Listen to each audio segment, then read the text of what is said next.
یہ کہانی ہے دنیا کی ایک عظیم ترین کہلائے جانے والی ملکہ کیتھرین کی۔ یہ وہ ملکہ تھی جس نے روس کو دنیا کی عظیم ترین طاقتوں کی صف میں لا کر کھڑا کر دیا۔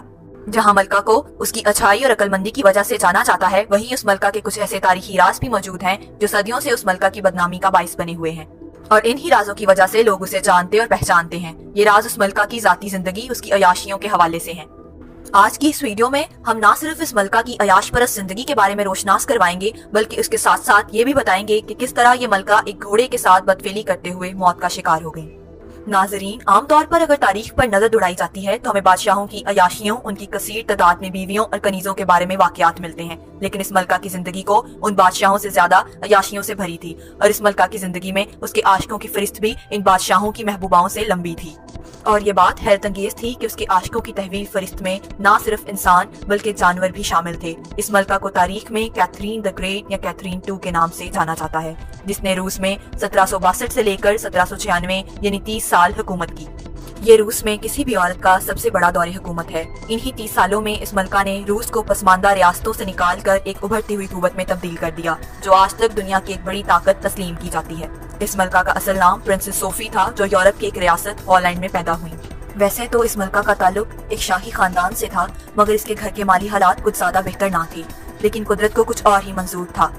خوش قسمتی سے اس لڑکی کی شادی روس کے ہونے والے شہزادے پیٹر سوم سے طے پائی، جو ایک اول درجے کا شرابی اور نااہل شخص تھا۔ پرنسس صوفی اپنی شادی کے بعد ہالینڈ سے رشیا منتقل ہو گئیں، اور اپنے شوہر کا مذہب قبول کرنے کے بعد ان کا نام کیتھرین رکھ دیا گیا۔ یہ شادی صرف ایک نام کی شادی تھی، کیونکہ پیٹر سوم کو اپنی بیوی میں کچھ خاص دلچسپی نہ تھی۔ وہ بہت عجیب و غریب اور عیاش ذہن کا مالک تھا، اور بادشاہ بننے کے بعد اس نے لوگوں کا جینا حرام کر دیا۔ دوسری طرف کیتھرین کی بات کی جائے، جو اس کی بیوی بھی تھی، وہ اپنے 2 عاشقوں کے ساتھ رنگ رلیوں میں مصروف رہتی تھی۔ اسے بھی اپنے شوہر میں کوئی دلچسپی نہ تھی۔ کیتھرین کے انہی 2 عاشقوں نے روس میں اعلیٰ درجے کی بغاوت کی اور بادشاہ کا تختہ الٹ کر رکھ دیا۔ بادشاہ کو قید کرنے کے بعد اسے کچھ عرصے کے بعد قتل کر دیا گیا۔ اس طرح کیتھرین بادشاہ وقت یعنی اپنے شوہر کو قتل کروانے کے بعد خود ہی روس کے تخت پر قابض ہو گئی اور خود ہی اپنی حکومت کا اعلان کر دیا۔ تخت نشینی کے بعد کیتھرین نے روس معاشرے کو یورپ کی طرح استوار کیا۔ حکومتی انتظامات کے ساتھ ساتھ یہ اپنے تمام دور حکومت عیاشیوں میں ڈوبی رہی۔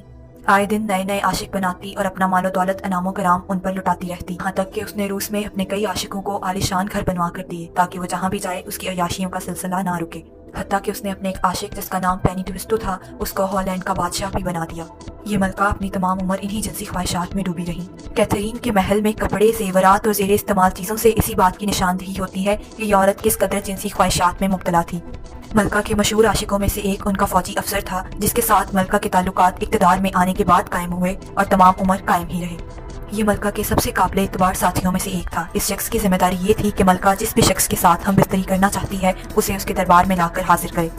اس شخص کے علاوہ ملکہ کی ایک خاص کنیز بھی تھی، جو اسی کام کے لیے رکھی گئی تھی کہ کسی بھی شخص کو ملکہ کے پاس جانے سے پہلے خود اس کے ساتھ ہم بستری کرتی اور اس کو مختلف زاویوں سے جانچ پڑتال کرتی۔ اگر اس کو وہ شخص ملکہ کی خواہشات پوری کرنے کے قابل لگتا تو اس کو ملکہ کے پاس بھیجتی، ورنہ اس شخص کو واپس بھیج دیا جاتا تھا۔ ملکہ کے ساتھ جس بھی لڑکی کو ہم بستری کرنے کے لیے منتخب کیا جاتا تھا، وہ پہلے اس کنیز سے ہو کر جاتا تھا۔ یہ کنیز اس بات کا فیصلہ کرتی کہ یہ شخص ملکہ کے قابل ہے یا نہیں۔ ایک دفعہ اس کنیز کو ملکہ کے ایک خاص عاشق کے ساتھ بدفعلی کرتے ہوئے پکڑا گیا، جس کے بعد اس کنیز کو جلا وطن کر دیا گیا اور اس کی جگہ اس کام کے لیے ایک نئی لڑکی کو رکھ لیا گیا۔ ملکہ کیتھرین اپنی تمام عمر اسی بدفعلی میں مبتلا رہی اور بوڑھی ہونے کے باوجود بھی اپنے جسم کو ہوس کا نشانہ بناتی رہی۔ کہا جاتا ہے کہ جب وہ بوڑھی ہو گئیں تب بھی وہ اپنی عمر سے 40 سال چھوٹے لڑکوں کے ساتھ بدفعلی کرتی رہیں، جو کہ ان کا محبوب مشغلہ بن کر رہ گیا تھا۔ ملکہ کی عیاشی صرف انسانوں تک ہی محدود نہیں تھی، بلکہ کہا جاتا ہے کہ مختلف جانوروں، خاص طور پر گھوڑے کے ساتھ بھی ملکہ کے جنسی تعلقات تھے۔ ملکہ گھوڑوں کے ساتھ بھی جنسی تعلقات قائم کرنے کی کوشش میں رہتی تھیں۔ اس ملکہ کی اگر موت کے بارے میں بات کی جائے تو ہمیں روایات سے پتہ چلتا ہے کہ 67 سال کی عمر میں ملکہ کی موت ایک گھوڑے کے ساتھ بدفعلی کرتے ہوئے واقع ہوئی۔ کہا جاتا ہے کہ ملکہ گھوڑے کے ساتھ بدفعلی میں مشغول تھیں اور لکڑی کا فریم جس نے گھوڑے کو سنبھال رکھا تھا اچانک ٹوٹ کر ملکہ پر گر پڑا۔ وہ منہ کے بل گریں اور موقع پر ہی ان کی موت ہو گئی۔ لیکن کچھ لوگوں کا کہنا یہ ہے کہ ملکہ کی موت دل کا دورہ پڑنے سے ہوئی۔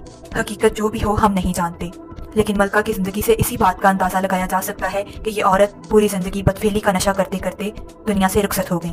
دوستو، یہ عورت روس کی ایک عظیم ملکہ تھی، لیکن اپنی غلط کاریوں کی وجہ سے اس کا انجام دردناک ہوا۔ اس کہانی سے ہمیں یہی سبق ملتا ہے کہ یہ دنیا فانی ہے، ہماری روح کو ایک نہ ایک دن جسم سے جدا ہونا ہے اور ابدی زندگی کی طرف لوٹ جانا ہے۔